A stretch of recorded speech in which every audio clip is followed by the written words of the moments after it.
Motor വാഹന വകുപ്പ് ഉദ്യോഗസ്ഥരെ കൊണ്ട് അവരുടെ തന്നെ ഒഫീഷ്യൽ വാഹനത്തിന്, ഔദ്യോഗിക വാഹനത്തിന് ഒരു യുവാവ് പിഴയടപ്പിച്ചു. അങ്ങനെ വർഷങ്ങൾക്ക് ശേഷം ആൺകുട്ടിയെ പൊല്യൂഷൻ സർട്ടിഫിക്കറ്റ് ഇല്ല എന്ന കാരണത്താൽ അൽത്താഫ് എന്ന യുവാവിന്റെ വാഹനത്തിന് മോട്ടോർ വാഹന വകുപ്പ് 5000 രൂപ പിഴയിട്ടു. അത് ഇത്ര കഷ്ടമായി പോയിട്ടോ, എത്ര വിഷമം ഉണ്ടാവൂലേ.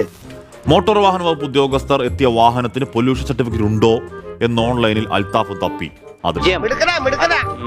ഇതിനെ പൊല്യൂഷൻ ഇല്ലല്ലോ, അല്ല അങ്ങനെ പറഞ്ഞാൽ പറ്റുമോ?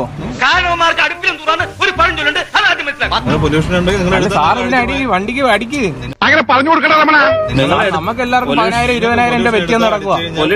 എന്റെ കാശിന് വിലയൊന്നുമില്ലേ? എന്താ ഇത്? അൽത്താഫ് എന്ന് പറയുന്ന ആ ചെറുപ്പക്കാരന് ദിവസങ്ങൾക്ക് മുമ്പ് 5000 രൂപ പൊല്യൂഷൻ പെറ്റിയടിച്ചു കൊടുത്തതാണ്. അവൻ സന്ദർഭം മുതലെടുക്കുകയാണ്. ഇനി അത് നോക്കണ്ട, പെട്ടുപോയില്ലേ. നമുക്കുള്ള കാര്യമല്ല പറയാൻ സാറേ, ഈ വണ്ടിയുടെ കാര്യം ഞാൻ പറഞ്ഞത്. ഈ വണ്ടിക്ക് അല്ല, ഇവൻ ശരിയല്ല, നമ്മളാരും ശരിയല്ല.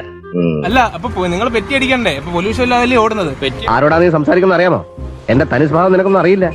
എന്നോട് കളിച്ചാൽ നിന്നെ പെറ്റി അടിച്ച് ഞാൻ വേറെ ഒന്നുമല്ല പറയുന്നത്. സാർ അവിടെ തൊട്ട് ഇവിടെ വരെ അടിച്ചോണ്ട് വരുന്നത്, എല്ലാവർക്കും അടിക്കുന്നുണ്ട്. അത്രയ്ക്ക് നല്ല വകുപ്പാ.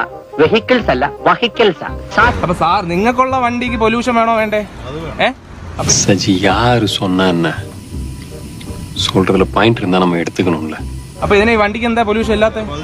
അപ്പൊ നിങ്ങൾ സർക്കാരിന്റെ വണ്ടിക്ക് നിങ്ങൾ അടിക്കും. ഞാൻ കുടുങ്ങി ചാർലി, ശരിക്കും കുടി. സാറേ ഇത്രയും ആക്രാന്തം പാടില്ല. എല്ലാം ഒറ്റയ്ക്ക് തന്നെ തിന്നണം എന്നുള്ള ചിന്ത ശരിയല്ല. എന്തിനും ഒരു ന്യായം വേണമല്ലോ.